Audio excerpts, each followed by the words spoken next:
ஒருத்தர் வந்து ஒரு இன்வெஸ்ட்மெண்ட்டை ஃபியூச்சரை நினைச்சு சரியாக திட்டமிட்டு ஒரு விஷயத்தை செய்யறாரு அப்படி பண்ணணும் அப்படின்னு நினைச்சாவே அவர் வீட்டுடைய வடக்கும் கிழக்கும் சரியான அமைப்புல இருக்கணும். குறிப்பா சொல்லணும்னா வடகிழக்கு பகுதி மிகச் சரியாக வாஸ்துப்படியா அமைச்சிருந்தா மட்டும்தான் அவர் சிந்திச்சு செயல்படுவார்.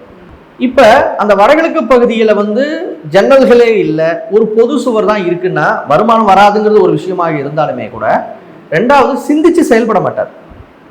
இப்போ கிழக்கு பகுதியில் ஜன்னலே கிடையாது, வடக்கில் ஜன்னல் இருக்கு, தென்மேற்குல பெட்ரூம் இருக்கு. எனக்கு பணம் வந்துருச்சு, சேவிங்ஸ் பண்ணிட்டேன்.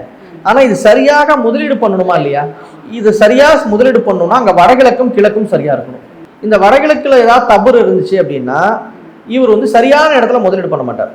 சும்மா பணத்தை மட்டும் தான் வச்சுக்க முடியும், அதை வச்சு பெருசாக க்ரோத் பண்ண முடியாது அவரால்.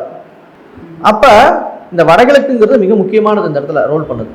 ஏன்னா அதுதான் சிந்திக்கும் திறனுடையது, தலைப்பகுதின்னு சொல்லுவாங்க. இப்போ வடகிழக்கும் சரியாக இருந்தால் இவர் வந்து கோல்டு, இவர் செய்யக்கூடிய செயல்கள் எல்லாமே சக்சஸ் போய் முடியும், தேவையில்லாமல் விரைய பண்ண மாட்டார்.